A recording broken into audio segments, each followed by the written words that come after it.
So what's up mga guys, welcome back again to Richard Kabili Vlog. And for today's video, so ayan na nga guys, dumating na yung ating ito yung padala sa atin ng Hilo Company from China. So ito na guys, ang laman nito is abangan nyo, unbox natin. Boom. So ayan guys, bubuksan na natin yung padala sa atin ng Hilo Company. Yan, Hilo Smartwatch Company. So relo siya guys, dalawang relo ang padala sa atin. So ito na, yan. So parang ito, hatian niya, dalawa. So unboxing na natin. And yan na nga, ito. Yan. Unboxing na natin yung Hilo watch natin. Yan. Oh guys. So ito. Yan. Wow. Ito. RS5. Yan, na watch. Hilo RS5. So guys, watch siya. Yan, makikita nyo ang model. Yan, Hilo. Tapos RS5. Yan. Ito yung isa. Yan, oh, nakasilyado pa. Yan, ang ganda, oh, silyado. Yan, oh.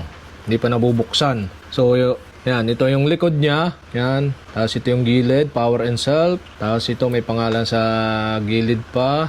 Yan. So, ito yung isa na relo na binigay sa atin ng company na Hilo from China. At mayroon pang isa, hindi lang ito. So, mamaya natin bubuksan. Titingnan muna natin yung isang Hilo. Okay. Ito guys, mayroon pa isa. Whoop! Wow guys, ito na yung isa. Another from Hilo again. So, ito is Watch 4. So, Smartwatch 4. So, number 4 siya guys. Ito, kita naman nyo yung pinakang image niya. Then, yun, di pa rin nabubuksan. Tapos dito sa gilid, power and self din. Tapos ito yung nakalagay sa likod, Hilo Watch 4. Yung isa, ito, RS5. So, ito, may nakalagay dito na GPS Accurate Satellite Positioning. So, may GPS pala to. Pwedeng GPS itong isa. Maganda tong isa. Itong isa, parang wala nakalagay. So, abangan nyo yung mga darating nating tutorial dito sa ating channel. Dito sa dalawang relong to. Yan. RS5 and Smartwatch 4 from Hilo. So, thank you very much to Hilo Company guys. To Hilo Company. So, naka-receive tayo ng dalawang smartwatch galing sa kanila guys. Yan, bagong-bago. Hindi pa siya nabubuksan. So, abangan nyo yung ating mga gagawing tips and tricks and tutorial for this two smartwatch. So, okay guys. Thank you Hilo Company for this two smartwatch. So, abangan nyo yung ating mga video guys dito sa dalawa. So, start na natin unboxing. So, start muna natin itong RS5. Yan, itong RS5 natin. Bubuksan natin. Yan, bagong-bago guys. So, hindi tayo makapaniwala na padalhan tayo. So, dati meron na rin akong isa na nagpadala sa atin ng ganto. So, bilog siya yung isa. So, makita naman nyo sa akin channel. So, but for now, ito RS5 from Hilo Company. Yan, Hilo Company. Yan, parang hirap ito buksan ah. Sisirain kailangan yung plastic ah. Yan, sirain na natin yung plastic guys. Huwag lang yung box, sayang yung box. Gagamitin natin siyang background for the tutorial. Yan. Yan guys. Wow, bagong-bago. Quality guys. Yan. So, try natin buksan. Buksan na natin. Yan, pag ganito pala to. Pag ganun pala. Yan. Tutulak, push. Medyo nababano tayo dito. Ayan. Hilo RS5 muna ang ating bubuksan. Yan na nga guys. Yan na nga guys. Oh. Bubuksan na natin yung Hilo RS5 na binigay sa atin ng Hilo Company. Yan guys. Ito. Wow. Ganda naman ng lalagyan guys. Tapos ito yung watch. Yan. Ito yung relo. Wow. Yan. Ito yung likod niya. Then ito yung harap. So hindi pa yan yung tatanggalin. Parang mayroong sticker na nakalagay. So bago natin tanggalin yan. So, tingnan muna natin yung mga laman na iba. Yan. Ito yung laman niya. Yan. Ito. Tapos, yan. Charging cord. USB. Yan guys. Ito yung isa pang laman. Oh. Yan. Ito. Yan. Ito yung pinakang charger niya. Yan. Kita naman nyo guys. Tapos USB siya. Tapos, mayroon pang, yan. Pag gusto nyong palitan ito. So, ito. Mayroon pamalit. Oh. Itong isa, yan. May pamalit. Pagka ayaw ninyo to, goma. So, meron siyang tela. Yan, tela. Pwede nyong palitan. Yan, guys. Oh. So, okay. Ito na, yung ating Hilo RS5. Yan. Tanggalin na natin to. Yan. Oh. So, cover lang siya. Tapos, so, paano ba to? I-on. So hindi ko sure kung lobat or di lang natin alam yung switch button, pero malamang dito pinipindot lang yan. So first time nating magka high-low na watts, yan. At try muna nating i-charge guys. So gamit ang USB. So ito, try na nating i-charge. So ito, yung charging niya. Yan. Hindi naman siya mababaliktad once na inilagay nyo. So hindi naman siya didikit. Dapat pa ganito yan. Oh. Nagkukusa na siya.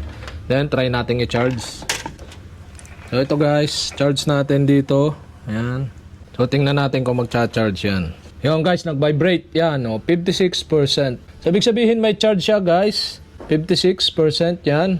At yan, natanggal nga. So, okay. Yan. Pag ganito bago, so meron namang manual dito. Pwede nyong basahin, nakasama kung paano ba siya. Yan, meron ditong yan, use high-low pan app scan code to pair. So, scan ito para makuha nyo yung pinakang application.